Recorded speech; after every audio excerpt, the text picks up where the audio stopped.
Hey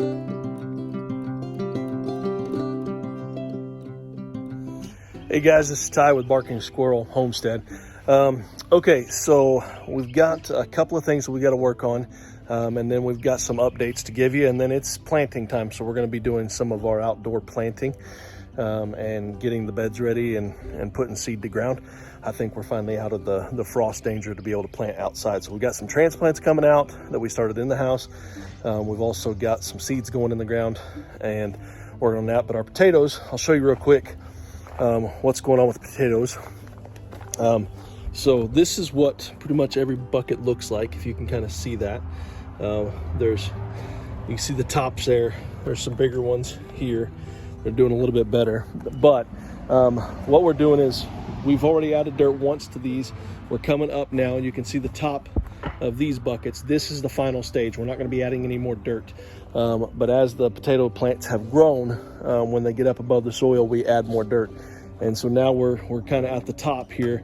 This will be the last bit that we add to these before they grow. Now when they come up out of there, they'll come up, and this will create like a windbreak for the base of the plants, which I told you about when we first did this. But we won't do anything else after this other than add some plant food. So we've added some more soil. We're going to put some actual like vegetable fertilizer in with the soil. It's a Performance Organics by Miracle-Gro.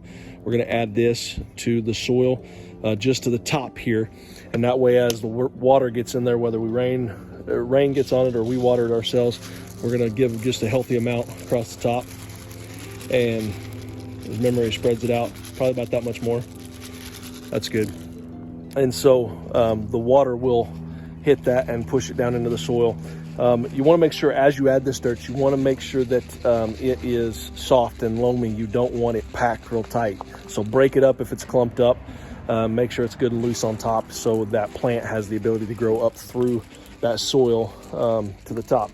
So these are looking good, doing great. We're going to be finishing these off and moving on to our other plants today. So stay tuned. All right, so what were you saying? Did you already put it off? I have not yet, so just stop there. We've got a couple of issues here with this planter. So this one back here isn't a problem. It's actually screwed in and secured to this fence and through these boards into a 2x4 that runs that fence. So it's pretty secure and stable. We're not having any issues with that. This one, I got two issues with it. One, it started to lean this direction, and so you can kind of see it kind of cockeyed right there. The legs are bowing. So I'm going to take a board and put a wedge in here from the top to the bottom, top in the back to the bottom in the front, that will kind of push it back that way and push this leg out to hopefully stop that. I'll do that on each end. The other issue we're having is this board, and that's just something that happens with pine lumber. It will kind of twist and warp, and so we're noticing a little separation here along this edge from the center out. And so I'm going to come in here in the center between the buckets and put a 2x4 that I can screw in both sides. That way it'll draw them together. I may have to put one on the other side as well in between the buckets. There's plenty of room the way I designed it to be able to do that. I thought I could get away without it, but this lip just isn't holding the weight anymore. So we're going to put that in there to tighten it up, and that way it holds the rest of the weight. The same down here.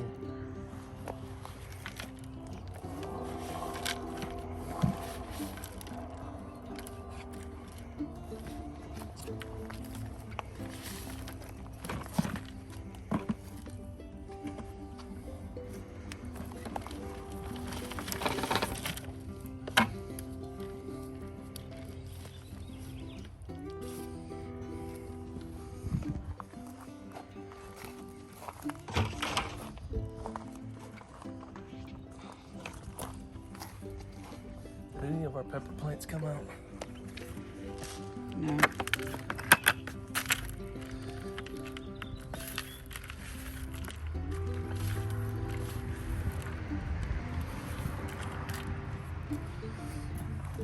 All right, so I tried to put a 2x4 in between these and draw them together with that, but that just wasn't working too well with spacing. So we've just pulled a ratchet strap in here and wrapped it around the whole unit to cinch them together so that they stay underneath the buckets.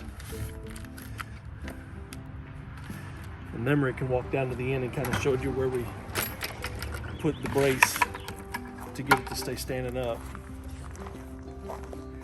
All we did was screw it to the outside. If you're a builder, you'll know what you'll recognize when you put up walls. You kind of put up a lean-to board like this, jam it down in the ground, and put your screws in it, and that holds it up in place temporarily. So that's all we did. We just wasn't worried about precision or anything. So we just jammed this, like took a hammer and hammered that down in the dirt, put a screw in each leg, and that's got it.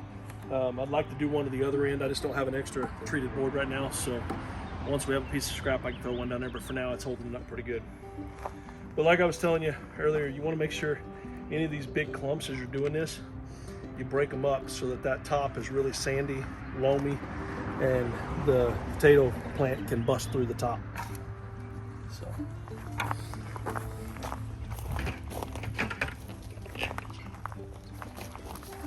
And this soil has been sitting out. We purposely put these out in these buckets back a couple months ago so that they would acclimate to the environment, the climate, and the different bugs and wind, debris, stuff like that. So I wanted to acclimate it because as bugs light on it or crawl in it, they're going to change up the soil pH and stuff like that. Rainwater, I wanted to acclimate to that as well for our environment. So we purposely, a little much in there, purposely let them out for that. So what we'll do is we're going to add this fertilizer to this. It's just a basic fertilizer, but we'll do that for these. But all of their other plants, we'll amend the soil based upon what we're putting in there. I've told you guys that before. But we're going to mess with a soil tester that'll tell us what the pH levels are and what the soil actually needs, whether it needs nitrogen or any other type of minerals. And so we'll then be able, strawberries or watermelons or tomatoes or whatever, be able to amend it based upon what is needed. I've also got these planters. Those are lick tubs I was telling you about that are used for cattle. I'm going to do a separate video that shows you how I set those up, but I set those up as wicking tubs where you literally the hottest part of summer, I mean late July, August, when it's just beating down 100 degrees, 110 degrees, once a week, at most maybe every 4 days with tomatoes. Will you have to actually water them? And so, because it just builds a water reservoir that wicks up from the bottom and produces great fruit and plants. So that's what some of that'll be.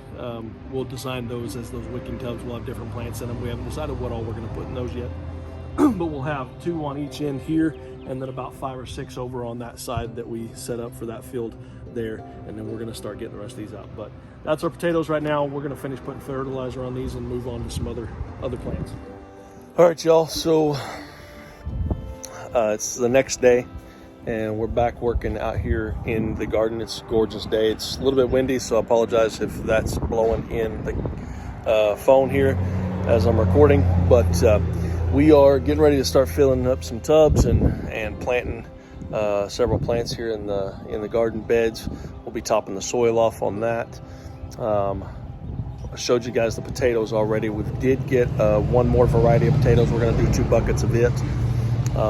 It's kind of a purple potato. We've got all of our pepper plants. Unfortunately, the plants that we started in the house,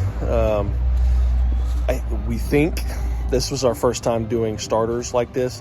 We think that our house was maybe just too hot. And so we did our best to try to regulate what we could, but it's just not the same as having like a garden shed or a greenhouse or anything like that. And so they just didn't do very well. We've got a couple of watermelon plants in there that I think will make it outside.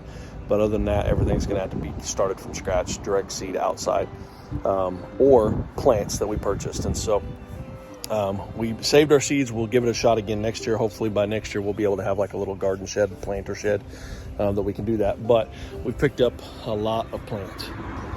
We've got a bunch of peppers, different onions, several different tomatoes, several different lettuces, all of that. And so we've got kind of an outline or layout of how we're gonna map everything out here. I'll just show you real quick what we've set up with the barrels for now. So you can see we've got 6 tubs over here. That is actually, we had thought this area was gonna be our melon patch, but this is actually gonna be all of our tomatoes. Every one of those barrels are gonna be tomatoes. Everything from a cherry tomato to beefsteak tomato to some black beauties. So all of that'll be in there. Then over here, that raised bed on the far side there, there's 3 on this side and 3 on the other side. That far one is going to be our cucumbers. The middle one is going to be our squash and our zucchini. And then this one is going to be our, what do we say on this one? Lettuces. Yeah. All the lettuces will be in that. Those 3 tubs back there are going to be berries. So we'll do strawberries there on the left.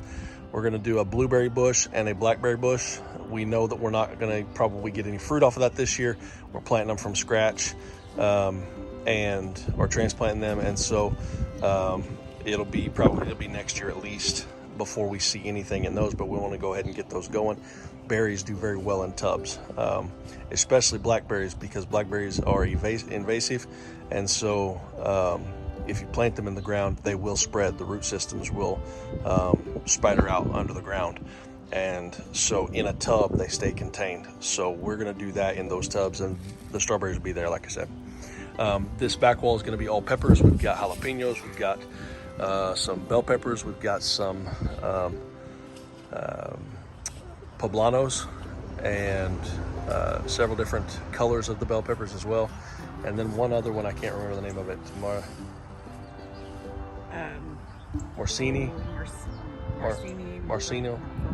Marconi, something like that. It's a red pepper. Looks kind of like a poblano or something like that, only it's red. So those are all going to be on that back wall there, just like we did potatoes here. Again, we'll plant purple potatoes right here. I think this is probably the bag of the seed potatoes. So that's what's going to go in these 2 buckets right here. Over here, this is going to be all of our bulbed onions, red onions and sweet onions. That'll be in there. That one back there is going to be, that tub is going to be green onions only. This planter is going to be all of our carrots. We'll have, I think, 3 or 4 different varieties, but we'll plant carrots down there. Then that tub back there is going to be our radishes. All of our radishes will be in there. This planter bed is going to be our green beans. We'll trellis them right here. Much like we'll do the squash and the cucumbers on the other end, we'll trellis these, but these will be our green beans. And then back there is going to be sweet potatoes. And then we've decided that where Doc's pen used to be over here in this corner, we're going to mound this up where there's enough room we can get 2 runs, one over here and one over here, about 5-6 foot apart or so. And we're going to run watermelon in one and pumpkins in the other. And so that's what we're going to do. We won't get that done today. We need to bust this ground up. We're going to take all of our extra soil that we don't use in all these planters and things, put it over here. We'll grab some manure and compost from the chicken and rabbit pen, put in here as well. But we'll bust all of this up, get it all turned over. I may borrow a tiller from somebody, since we don't have one, but we're going to get all this busted up and turned over the next couple of weeks and get those planted in here. But we will have 3 watermelon plants on one row and 3 pumpkin plants on another row, about 6 foot apart is what they're going to be, and mounded up. So there'll be a row, but it'll be a mound that's probably a good 18 inches deep or so. But that's what we're going to plant right here. Okay, so this is the pepper plant we are going to put in here. We've got 2 mammoth jalapenos, 2 regular jalapenos, 2 poblano ancho chilies, 2 giant marconis, which is our sweet pepper. We've got a red, or 2 reds in this one, and an orange and a yellow in that one. These are regular bell peppers, and then these are Big Bertha bell peppers, green. Those 4 are all greens. So we're gonna work on getting these put in first. You can see the soil's kind of dried out. These hadn't been watered this morning yet, so we need to get them in the soil so we can get them watered. We've got some fertilizer we're already putting in, so it'll be mixed in with them. So they should perk up overnight tonight and be nice and perky by tomorrow morning. But that's what we're gonna work on right now. Okay, everybody, well, the peppers are in. Turn this around and show you guys. We got all of them in. They are setting up. They've had their first drink of water, so, and they're fertilized. So all those are in and looking good. Our next project is going to be this. I've added some more manure and some more garden soil to this bin here. We're going to begin setting out our lettuces and staging them inside that and getting them planted as well. Memory is going to top off and water our potatoes. And you can see those. We've got the new purple potatoes in these 2 buckets here. All right, guys, so everything's coming along. We've got the lettuce in, all the different types, and there's some spinach down on the far side there. And then these are 2 golden squashes and then 2 zucchinis. They're basically the same thing, zucchini and squash, but that's what's right there in that center. And then these are 2 different varieties of cucumbers, 2 here and 2 more down there. And we actually over purchased, and we've got 2 other cucumber plants that are a 3rd variety. We had some luck in buckets with cucumbers last year, so we'll probably pick up some more buckets and just plant those in buckets.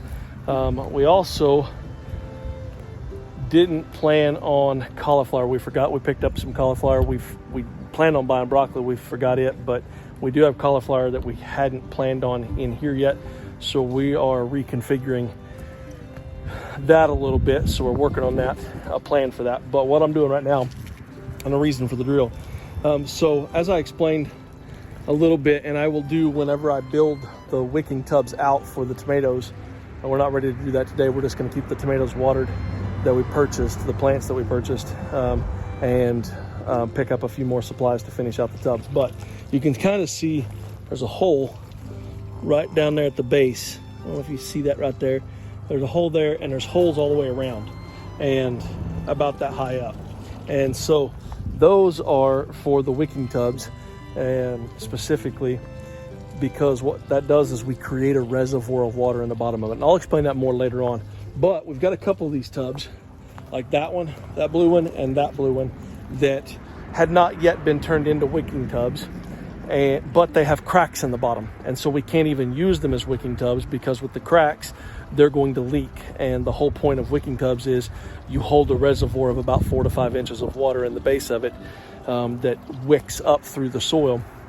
And so with the cracks in the bottom of it, they're useless as wicking tubs, but they work perfect for our berry bushes. So that's a blueberry bush that we're planting there. And then we're going to take this one and put it right here, and that's going to be our blackberry bush.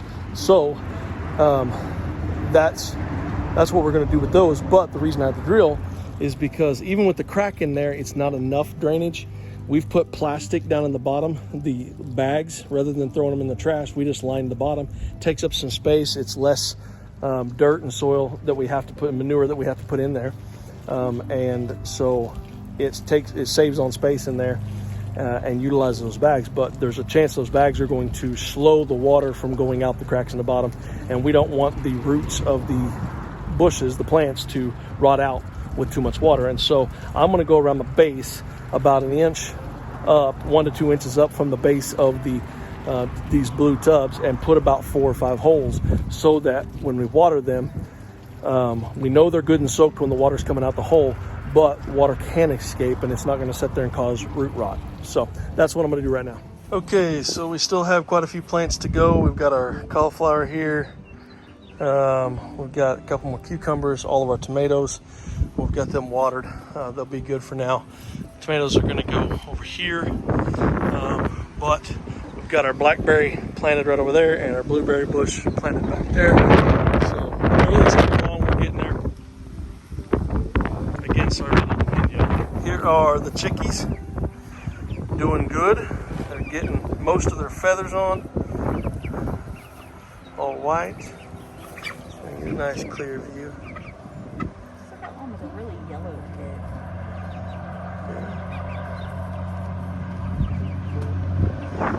Doing really well. moving them just a few feet about every day. So they're doing good though. Now, if you recall in the last video, I told you that we had a surprise. We weren't ready to share with you what that surprise was yet.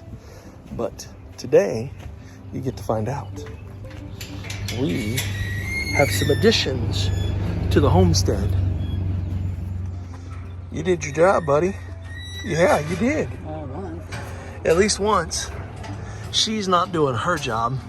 Coffee. Yeah, she's still got some time, but We'll give her about 3 or 4 more days and see how she does. But she's her neck's poofing out, but she's not pulling any fur or anything. But Miss Nutmeg has done her job well. she's tired, Mama. She's a tired mama. She's been working hard.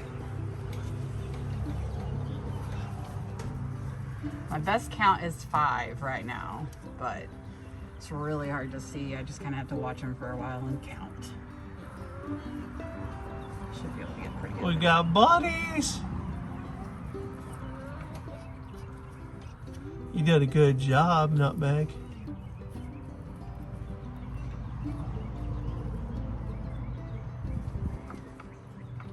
We got bunnies. Like remember we said we haven't messed with them yet to see. Good job, girl. You're okay. Good job. Good job.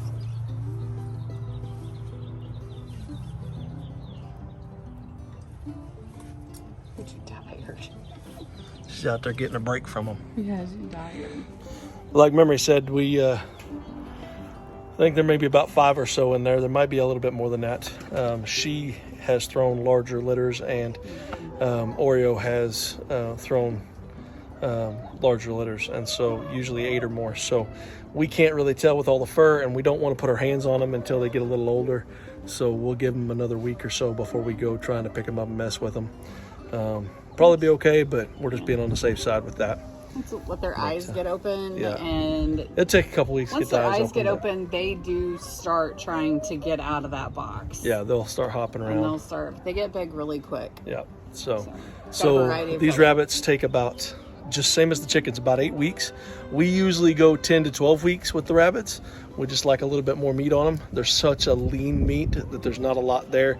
You get about, at 8 to 10 weeks, you get 2.5, 3 pounds. We like to go push it to that, maybe that 12-week mark.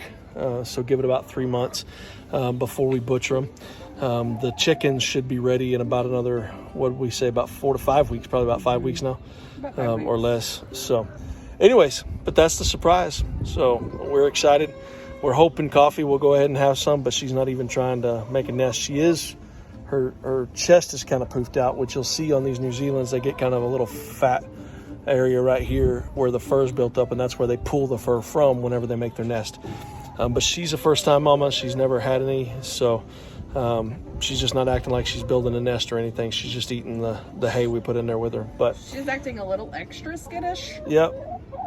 Normally, she's not quite that. So we'll give her a few more days and see how she does if she goes ahead and tries to have them. She was hit one time by Oreo the same time Nutmeg was hit. But if that was the case, she would have gone by now. But it was about 4 days after that, 3 to 4 days after that, before we attempted again, and he got her twice that time. And so if that one took, she should be going in the next 24 to 48 hours, most likely. We'll give her about 3 or 4 days and see how she does. Their gestation cycle, depends on who you talk to, runs about 27 or 8 days up to about 35 days at most. Usually they're right at that 30, 31 day mark. So we're, like I said, we'll give her a few days still and see how she does. If we don't see anything by next week for sure, we will try to rebreed her and give it another shot. If she doesn't take that time, unfortunately, she's probably going to the dinner table because we need rabbits that produce meat, right? Yep. So, all right, guys. Thanks for tuning in. As always, hit that subscribe button, ring that bell so you get notified of new content. Like the videos, share the videos with friends. Watch them as much as possible. Watch them the full length. I mean, put them on play and let them play in the background. I mean, if you're not interested in watching it, just help us out and let it play. The longer they play, the more hours watch we get, and And of course, the algorithm for YouTube requires that, you know, we have X amount of followers and X amount of hours and all watched and all that stuff. And so anything you can do to help out with all that, we would greatly appreciate that. Go back and watch all of our videos and just put them on play in the background while you do other things. That's fine with us.